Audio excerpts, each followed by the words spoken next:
Halo teman-teman, Assalamualaikum warahmatullahi wabarakatuh. Apa kabar hari ini? Saya harap selalu dalam keadaan sehat ya. Selamat datang di pembelajaran pengantar linguistik. Apa kalian siap untuk belajar kali ini? Saya dan teman saya akan menjelaskan materi tentang pragmatik. Nah, sebelumnya saya mau tanya dulu nih, apa sih pragmatik itu?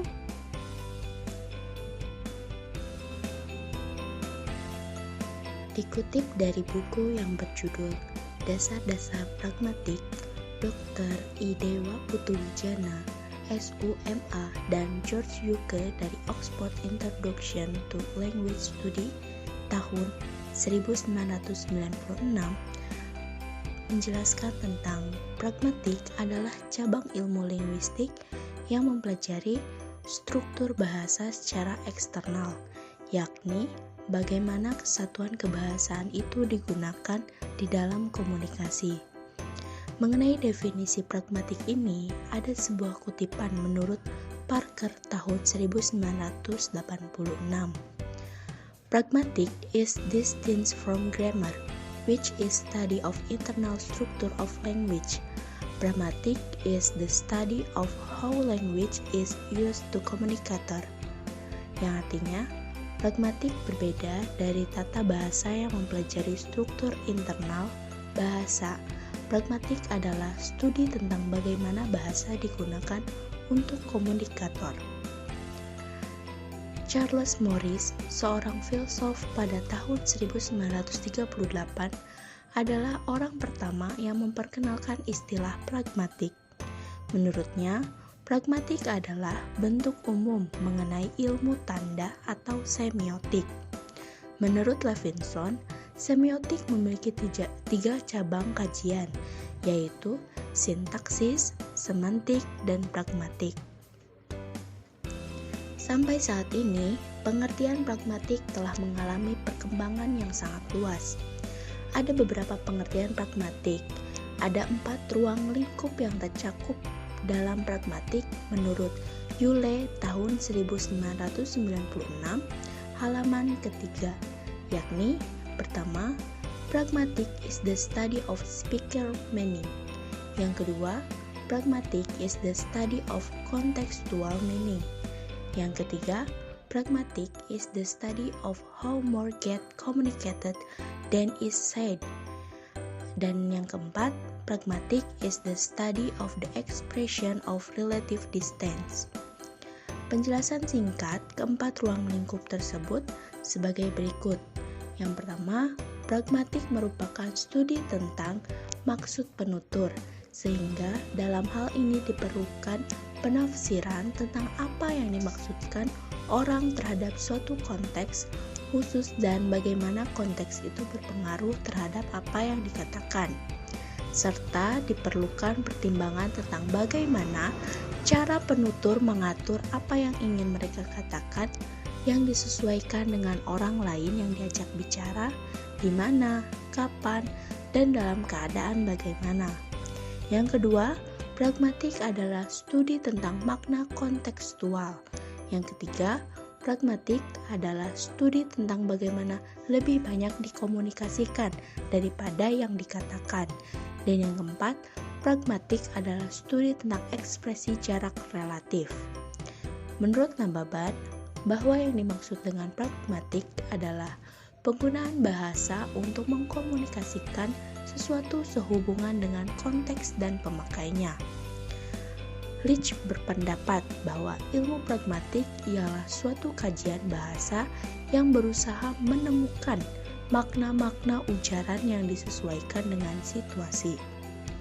Menurut IPM International Pragmatic Association, dikemukakan bahwa pragmatik menyelidiki bahasa yang menyangkut seluk-beluk penggunaan bahasa dan fungsinya. Menurut Sumarmo, sedangkan Sugito berpendapat bahwa keterampilan pragmatik adalah kemampuan yang dapat mengaitkan bentuk bahasa dengan faktor penentu. Oke, kita lanjut. Seperti yang telah kita ulas tadi bahwa Pragmatik itu mempelajari tentang kata atau bahasa secara eksternal. Nah, agar teman-teman lebih mudah dalam memahami materi pragmatik ini, saya akan sedikit memberikan gambaran atau contoh dari materi kita kali ini. Di sini ada kata bagus. Saya akan menggunakan contoh dari kata bagus ini. Untuk contohnya saya akan memberikan dari percakapan ya. Jadi di sini ada percakapan antara ayah dan anak. Kata si ayah, "Bagaimana ujian matematika kamu, Nak?" Lalu si anak menjawab, "Hanya dapat 45 saja, Ayah." Kemudian si ayah menjawab lagi. Katanya, "Bagus, besok jangan belajar ya, nonton saja terus." Nah, kata bagus di sini dia itu tidak selalu bermakna baik atau tidak buruk.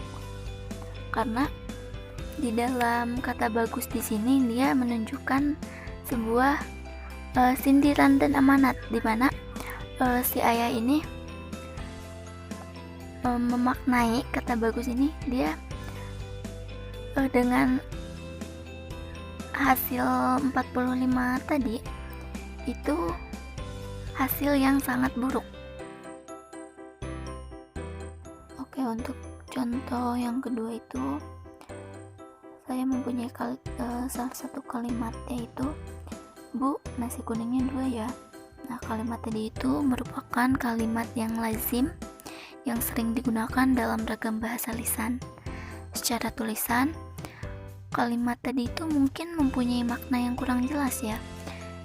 Dia itu apakah bermakna 2 butir atau 2 bungkus nasi atau juga 2 kantong plastik nasi kan? Namun secara pragmatik artinya itu jelas, dimana untuk makna kalimat tadi itu dia itu bermakna bahwa, "Bu, saya pesan nasi kuningnya 2 bungkus." Nah, kira-kira untuk contoh dari pragmatik itu seperti itu.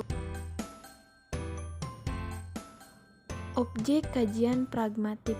Objek kajian pragmatik berada pada tataran wacana, baik percakapan atau bentuk-bentuk lain yang bersifat interaktif maupun bentuk-bentuk yang non-interaktif. Jika wacana dipahami sebagai sebuah sekuen kalimat-kalimat, analisis pragmatik sangat berdekatan, bahkan saling bersinggungan dengan analisis wacana, khususnya dalam hal objek kajiannya. Jika analisis wacana menjelaskan interpretasi atas unsur-unsur wacana tanpa keluar dari ranah bahasa, pragmatik berupaya menjelaskan lingkup lain dari aktivitas manusia seperti keyakinan, perasaan, pengetahuan, maksud, dan lain-lain. Fungsi pragmatik. Fungsi pragmatik lebih menekankan pada fungsi bahasa untuk berkomunikasi dalam kehidupan sehari-hari, sehingga penutur harus dapat memilih dan menggunakan bahasa dengan tepat agar maksud sebuah tutur dapat dipahami oleh mitra tutur. Terima kasih. Sekian penjelasan tentang materi pragmatik. Kurang lebihnya mohon maaf. Wassalamualaikum warahmatullahi wabarakatuh.